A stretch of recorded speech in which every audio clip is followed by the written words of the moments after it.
नमस्ते। आज हम बात करेंगे उस ऐतिहासिक केस की जिसने भारत में आज़ादी के मायने ही बदल दिए। तो क्या कोई एक केस किसी देश के मौलिक अधिकारों को पूरी तरह बदल सकता है? चलिए देखते हैं। ये कहानी है दो केस की। लगभग 30 साल के फासले पर दोनों आज़ादी के सवाल पे टकराए। तो कहानी शुरू होती है 1950 में। ए.के. गोपालन केस, जिसने आज़ादी को एक बहुत ही सीमित दायरे में बांध दिया। कोर्ट का कहना था बस कानून बना होना चाहिए, प्रक्रिया निष्पक्ष हो ये जरूरी नहीं। और तो और मौलिक अधिकारों को भी अलग थलग देखा जाता था, मतलब एक दूसरे से कोई लेना देना नहीं।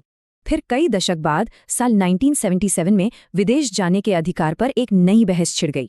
सरकार ने पासपोर्ट तो जब्त कर लिया, पर वजह बस इतना कहा, आम जनता के हित में।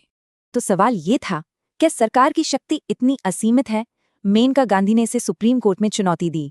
कोर्ट ने सबसे पहले गोपालन केस की उस पुरानी शाब्दिक व्याख्या को फिर से परखा। और फिर आया एक ऐतिहासिक फैसला, अब से कोई भी प्रक्रिया निष्पक्ष, न्यायपूर्ण और उचित होनी चाहिए। कोर्ट ने कहा कि आर्टिकल 21 यानी जीने का अधिकार सिर्फ सांस लेने तक सीमित नहीं है, बल्कि इसका मतलब है इंसानी गरिमा के साथ जीना, जिसमें विदेश यात्रा का हक भी शामिल है। कोर्ट ने सबसे पहले देखा आर्टिकल 14 को, यानी कानून के सामने बराबरी का अधिकार। फिर आर्टिकल 19 यानी बोलने और अपनी बात रखने की आज़ादी। और आखिर में आर्टिकल 21, जीवन और व्यक्तिगत स्वतंत्रता का अधिकार। कोर्ट ने इन तीनों को गोल्डन ट्रायंगल कहा। ये तीनों आपस में जुड़े हैं, इन्हें अलग नहीं किया जा सकता।